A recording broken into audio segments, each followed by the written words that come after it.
اعوذ باللہ من الشیطان الرجیم بسم اللہ الرحمن الرحیم۔ معزز سامعین و ناظرین، السلام علیکم ورحمۃ اللہ وبرکاتہ۔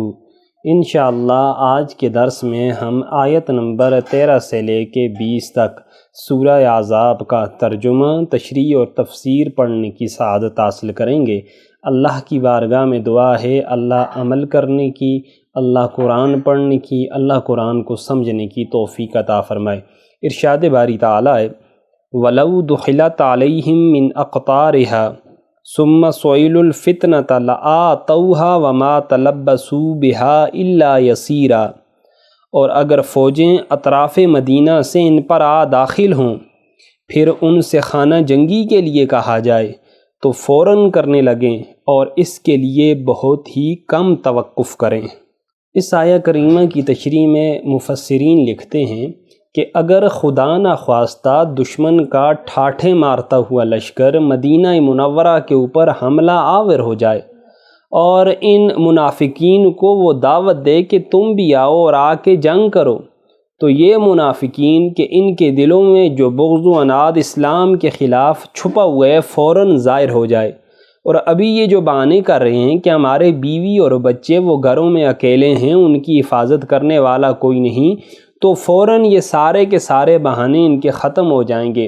اور یہ کہیں گے کہ ہمیں اتنی مہلت دے دو کہ ہم اپنے گھروں میں سے جا کے اپنے ہتھیار لگا کے آ جائیں، اور فوراً یہ جائیں گے اور ہتھیار لگا کے آ جائیں گے اور اسلام کے خلاف سیسا پلاوی دیوار بن کے مسلمانوں کے خلاف جنگ کرنا شروع کر دیں گے۔ وَلَقَدْ كَانُوا عَهْدُ اللَّهِ مِن قَبْلُ لَا يُوَلُّونَ الْأَدْبَارَ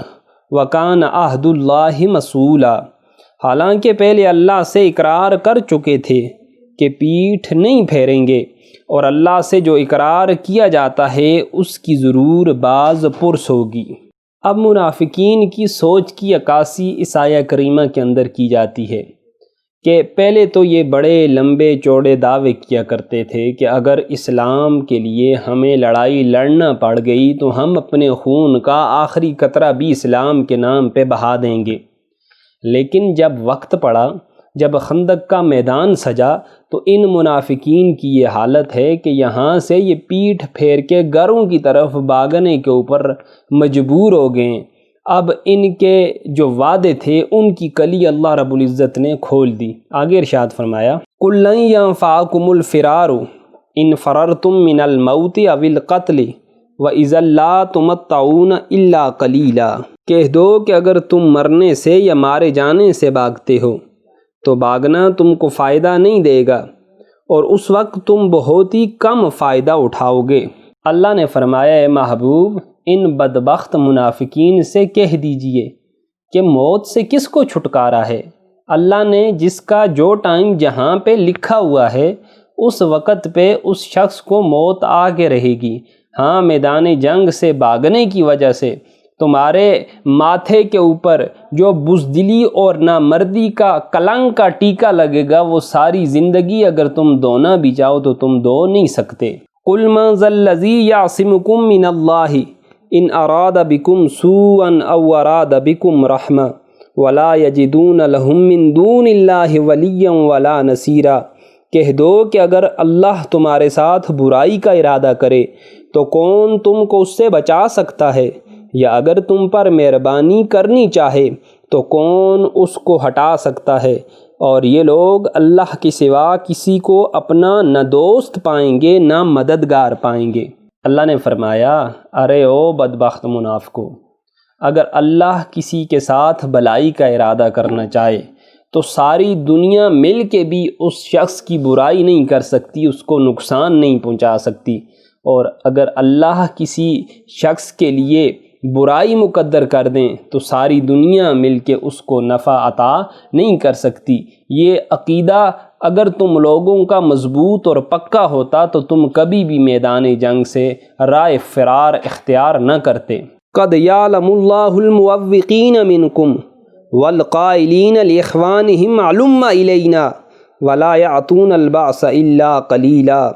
اللہ تم میں سے ان لوگوں کو بھی جانتا ہے جو لوگوں کو منع کرتے ہیں اور اپنے بھائیوں سے کہتے ہیں ہمارے پاس چلے آؤ، اور لڑائی میں نہیں آتے مگر کم۔ اس آیہ کریمہ کے اندر ایک لفظ استعمال ہوا ہے معوقین۔ معوقین کا معنی ہے جہاد سے روکنے والے۔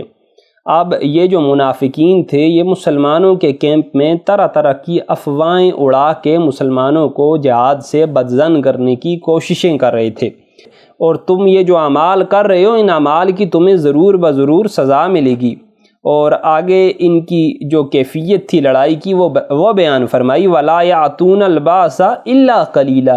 کہ یہ لڑائی میں شرکت نہیں کرتے مگر برائے نام۔ اب لوگوں کو دکھانے کے لیے دن میں ایک آدھ چکر میدان کارزار کا لگاتے ہیں تاکہ ہماری حاضری بھی لگ جائے اور لوگوں کو پتہ چل جائے کہ یہ بھی لڑنے کے لیے آتے ہیں۔ أَشِحَّةً عَلَيْكُمْ فَإِذَا جَاءَ الْخَوْفُ رَأَيْتَهُمْ يَنظُرُونَ إِلَيْكَ تَدُورُ أَعْيُنُهُمْ كَالَّذِي يُغْشَىٰ عَلَيْهِ مِنَ الْمَوْتِ فَإِذَا ذَهَبَ الْخَوْفُ سَلَقُوكُمْ بِأَلْسِنَةٍ حِدَادٍ أَشِحَّةً عَلَى الْخَيْرِ أُولَٰئِكَ لَمْ يُؤْمِنُوا فَأَحْبَطَ اللَّهُ أَعْمَالَهُمْ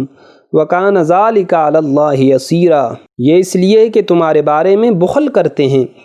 پھر جب ڈر کا وقت آئے تو تم ان کو دیکھو کہ تمہاری طرف دیکھ رہے ہیں،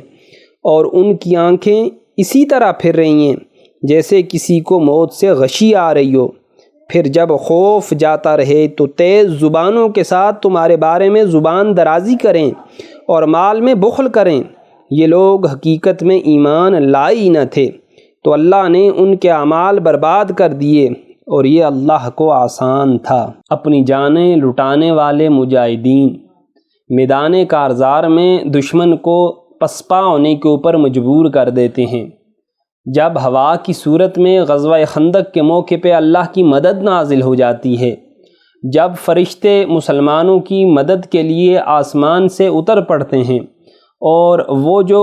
ابو سفیان اور اس کا لشکر تھا، وہ جو 10,000 کفار تھے، ان کا جو گٹھ جوڑ تھا اللہ اس کو ناکام بنا دیتے ہیں، اور میدان جنگ سے وہ بھاگ جانے کے اوپر مجبور ہو جاتے ہیں۔ تو اب وہ منافق جو پہلے خوف کی وجہ سے غشی کی کیفیت میں تھے،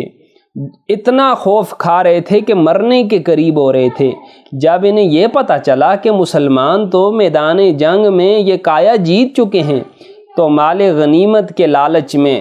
یہ اس طرح دوڑ پڑے کہ تاکہ دوسرے لوگوں سے، ان جانثاروں سے کہ جنہوں نے بڑی محنت کے ساتھ اس جنگ کے اندر اپنا جان، اپنی مال، اپنا اولاد، سب کچھ پیارے آقا صلی اللہ علیہ وآلہ وسلم کے اوپر فدا کر دیا تھا، یہ ان لوگوں سے آگے بڑھنے کی کوششوں کے اندر مصروف تھے۔ اللہ نے ان کی ان کوششوں کا بانڈا بیچ چوراہے کے اندر پھوڑ دیا کہ ان کا کام یہ نہیں کہ یہ جنگ کرتے، نہ ہی اللہ نے ان کو یہ توفیق دی، بلکہ ان کا کام تو یہ تھا کہ جو جانباز مسلمان اپنا سب کچھ راہ خدا میں وقف کر چکے تھے ان کے اوپر طعن و تشنیع کے تیر برسائیں۔ آگے ارشاد فرمایا فَأَحْبَطَ اللَّهُ أَعْمَالَهُمْ، اللہ نے ان کے اعمال کو برباد کر دیا۔ یعنی یہ جو جہاد کرنے کے لیے بظاہر دوسرے لوگوں کے ساتھ چلے بھی گئے تھے، یہ جو ان کا ظاہری عمل تھا اللہ نے اس کو بھی حقارت کر دیا، اس کا بھی ان کو کوئی فائدہ ملنے والا نہیں۔ اللہ رب العزت ارشاد فرماتے ہیں وَكَانَ ذَلِكَ عَلَى اللَّهِ يَسِيرًا، اور یہ بات اللہ رب العزت کے لیے بہت آسان ہے۔ 20ویں آیت کے اندر ارشاد فرمایا يَحْزَمُونَ الْأَحْزَابَ لَمْ يَذْهَبُوا وَإِنْ يَأْتِ الْأَحْزَابُ يَوَدُّوا لَوْ أَنَّهُمْ بَعْدُونَ فِي الْأَعْرَابِ يَسْأَلُونَ عَنْ أَنْبَائِكُمْ وَلَوْ كَانُوا فِيكُمْ مَا قَاتَلُوا إِلَّا قَلِيلًا، خوف کے سبب خیال کرتے ہیں کہ فوجیں نہیں گئیں، اگر لشکر آ جائیں تو تمنا کریں کہ کاش گواروں میں جا رہیں، اور تمہاری خبریں پوچھا کریں، اور اگر تمہارے درمیان ہوں تو لڑائی نہ کریں مگر کم۔ اب یہ جو منافقین ہیں، اب یہ جو ڈینگے مار رہے ہیں، ان کا حال اللہ رب العزت نے ظاہر فرما دیا۔ غطفان والے ابو سفیان کے جو قبائل تھے جن کو وہ لے کے آیا تھا، وہ سارے جو ہیں میدان جنگ سے چلے گئے تھے، لیکن ان کے اندر اتنی ہمت نہیں تھی کہ یہ اپنے گھروں سے باہر نکلتے اور گھروں سے باہر نکل کے جا کے میدان کارزار کا چکر لگاتے اور خود اپنی آنکھوں سے دیکھ لیتے کہ لشکر کافروں کے گئے ہیں یا نہیں گئے۔ اب یہ گھروں میں ہی دبکے بیٹھے تھے۔ اللہ نے فرمایا اگر ایک ایسا وقت آئے کہ دوبارہ کچھ لشکر مدینہ کے اوپر حملہ آور ہو جائیں تو ان کی حالت کیا ہوگی؟ تو اس وقت بجائے ان کے ساتھ لڑنے کے ان کی خواہش یہ ہوگی کہ کاش ہم دیہاتیوں کے ساتھ، گنواروں اور بدوؤں کے ساتھ دیہاتوں کے اندر جا رہے ہیں اور کوئی آنے جانے والا ہو، کوئی قاصد ہو، اس سے مدینہ منورہ کے حالات کو معلوم کریں۔ وَلَوْ كَانُوا فِيكُمْ مَا قَاتَلُوا إِلَّا قَلِيلًا، اگر یہ بزدل تمہارے لشکر میں اے محبوب موجود بھی ہوں تو یہ دشمن سے جنگ نہیں کرتے مگر برائے نام۔ لیکن اللہ نے صحابہ کرام کی شان کو بھی بیان فرمایا کہ جنہوں نے اپنا تن من دن سب کچھ راہ خدا میں وار دیا تھا۔ اللہ پاک ان نیک طیب صحابہ کرام کی سیرتوں پہ تمام مسلمانوں کو چلنے کی توفیق عطا فرمائے۔ وما علینا الا البلاغ المبین۔